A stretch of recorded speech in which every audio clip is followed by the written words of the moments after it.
With us now is Robb Derringer. Welcome to the show, Robb. Thank you so much. Thanks for having me. So, one of the things we were talking about just briefly is that you are a motorcycle enthusiast, and I am as well. So, talk to me about that in terms of when you started getting on two wheels. Gosh, I mean, I've been a motorcyclist my whole life. I think probably, I would say maybe about 8 years old is when I started riding bikes. It began with the old taco bikes back in the 70s with the Briggs and Stratton motor, and a bunch of us neighborhood kids had them. We go tear assing all over the neighborhood with those things, and just sort of grew from there. And then from there to dirt bikes, and I got my first motorcycle when I think I was 15, my first road bike, even before I had a license. And what do you ride now? What bike do you use now when you go out on a bike ride? I've got a couple of bikes. I've got a big BMW GS Adventure, which is kind of a do-it-all great bike for anything and everything, canyon riding, going on long trips. You can take it off road, you name it. And I've got an old 1978 Moto Guzzi Le Mans, which is just kind of a fun bike just to have. That was like the super bike of the day when I was a young teenager. So, Well, but as you an name actor, them. yeah. I'm sorry. As an actor, do you ever write Mhm. that down, like on your special skills? Remember, like people used to have a headshot, and then on the back of the headshot, it would have and special skills. Was Yeah. motorcycling one of yours? Yes, and I actually have ridden motorcycles for jobs before too, so it's come in handy. I mean, a few of my skills have come in. I haven't been able to implement hang gliding and paragliding yet, but I'm waiting for that job, that commercial, or that TV show that's gonna want to utilize my flying skills. I, so you're quite the adventurist. So Yeah. you, most people know you for acting, Mhm. and it's kind of your claim to fame. And you've done a lot of work. Is there any role in particular that you've enjoyed as much as you enjoy being on a motorcycle, or maybe a close second? Gosh, I mean, I love what I do for a living. I can't believe that I get paid as well as I do. I do it for free. Um, I would say like some of my most memorable or my most favorite roles were roles I played in the theater. I did a lot of plays pre-COVID, and I would say probably my favorite role of all time was I played the lead in a play called The Time of Your Life by Saroyan, um, uh, of Mice and Men.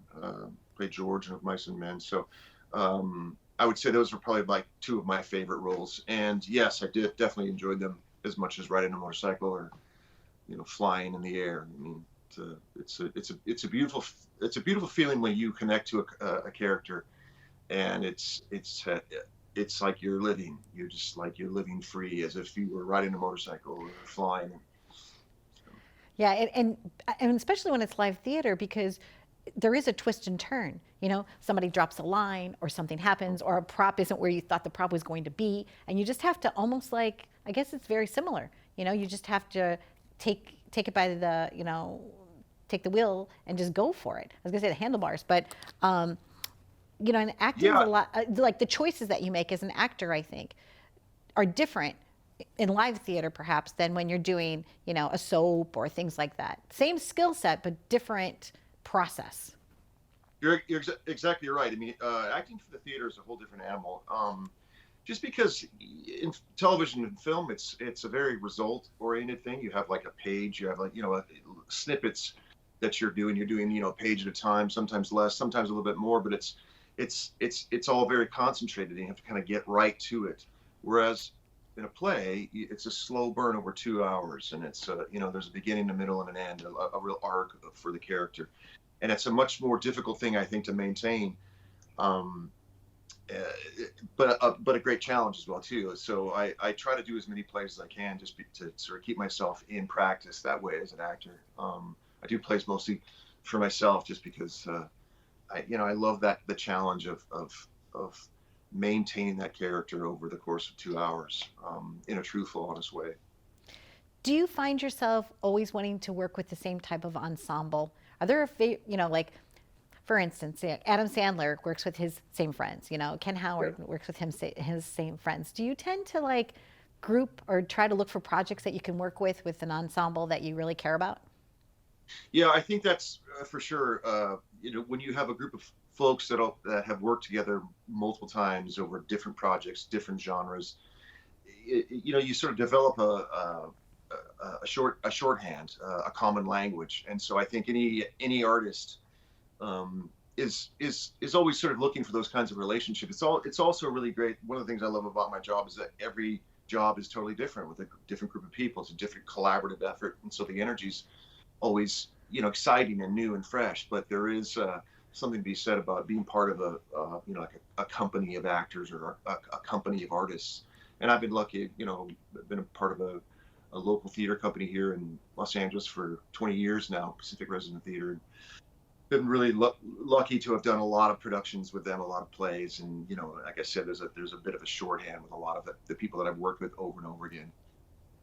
When you nail something, when you do a really great job on something, do you ever like call someone from back in your youth just to say thank you? Like, is there a favorite teacher or somebody that's special to you that you're like, that's your go-to person? You're like, this Yes. just happened. Who is that? Yeah, I know. There's actually several people in my life that were sort of instrumental in, kind of guiding me along the way. So, one in particular is one of my first acting teachers when I was in my late teens. Her name is Janice Bergman, and she was part of this company that I was so lucky to be invited to be a part of as a conservatory program. And so I usually kind of check in with her. There are some really great teachers from way back. I'm not in contact anymore, but there was did you mention seventh grade? Did you mention seventh grade? I thought I heard you say it. In my head, yes. I might have said it out loud too. I did leap on that because there was a teacher in seventh grade. His name was Mr. Battaglia, and he was my English teacher. And he was, I think, the first to really kind of expose me to Shakespeare and, great plays. And it was like one of the, I think, first moments in my life where I discovered like the beauty of plays. I'd read a lot of books and literature, but I never really explored plays. And that sort of like tipped off, I think, my interest maybe in becoming an actor. I love that. For me, it was Maggie Scarlata. She was actually Maggie Grisham when I first met her. And just a youthful, spry, angelic kind of teacher that, I think teaching is such a wonderful profession because you get an opportunity to really, truly touch lives. And I know that even with your theater group, I know that you're doing a lot of that. You do a lot of outreach through that theater. So that's awesome. How old were you? How old were you when you met her? How old was I? I was, right around that time. I was like middle school. Yeah. And she just liked me. I was in her English class, and then I went out to try out for her play, and it was great. Mystery of the Gumdrop Dragon. Virtue is its own reward. I probably still have the playbill somewhere. So are there projects that you're working on right now that you're enjoying? Well, as you know, the last year has been horrible for our business. Yes. I mean, we basically have been shut down from last March until the last couple of months. Things have started to crack open again. So I was lucky enough to do a couple of little things, mostly voiceover stuff. I was invited to a friend of mine, Barry Shabaka Henley, an amazing actor. He and I played husbands on Marvel's Agents of S.H.I.E.L.D., and he invited me to come do some voices for Nice. a documentary that he is producing, and then just some other voiceover work and that kind of stuff during the time of COVID. So hoping that 2021 is a better year for us all. Like I said, it seems to be sort of cracking open, and shows are coming back. So I had a great 2019, great 2022, and then COVID hit, and so hoping to sort of just continue on that good fortune. Yeah, I believe things are going to start opening up, and it's nice to find and pivot and do different ways of still doing your craft. I mean, even what we're doing right now, Rob, I wasn't Skyping in people this way. I wasn't doing things the way that I'm doing things, but, I think that we find a way, we find a path, the road less traveled. I think your work is great. I've seen a lot of work that you've done, and you're a very talented actor. And I wanted to just spend a little time with you to let the audience get to know you as a person a little bit better. Because a lot of times, you're welcome. Because a lot of times when we do what we do for a living, it's the same, in my opinion. it's the same article that's been written about you. It's the same this, it's the same that. Yeah. And it's like, okay, enough already, enough of regurgitation. So I wanted to bring Yeah. something fresh, something Yeah. fresh to my audience, something fresh to your audience. So in the meantime, before you get a chance to work full time, are there any side projects that you're like penning? Are you like writing something? Are you doing something a little different than you've done before? Yeah, it's funny you mentioned that. Yeah, during COVID, I pulled out a script I'd actually been working on for a couple years, but I just sort of drifted away from it.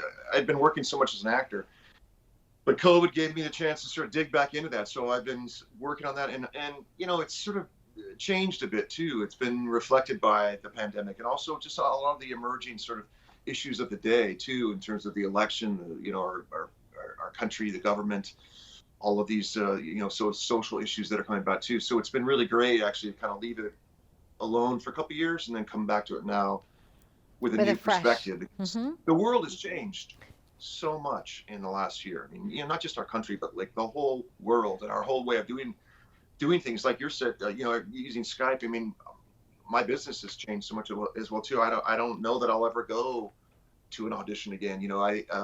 Unless it's like sort of like the last callbacks for a director, because everything now is done over Skype, done self tape and stuff. And at first it was kind of a lot to do, but I actually really begun to enjoy the process because it's allowed me to sort of really dig into it. I'm in the comfort of my own home, and I can really take my time. Whereas used to be going for an audition, you had like basically one swing at it, two if you're lucky. Right. Whereas now you can really work on it and dig at it for a while, put it away for a bit, and come back 2 hours later and do it again. Oh wow, it's so it's changed for the better in a lot of ways. And before we wrap, I see that there's like a little guitar thing behind Oh, you. What is yeah. that? Is that another one of your beautiful ways that you're creative? Yeah, I kind of mess around with guitar a little bit. I mean, it just it keeps me creative. I wouldn't say I'm the best guitarist, but I can pluck a few songs here and there. But yeah, I'm always trying to stay creative in all different ways. I'm just that kind of animal. So yeah, Well, it's just part of my canon. it's nice to spend some time with you. Happy journeys to you. And until we meet in the three-dimensional world, this will have to do.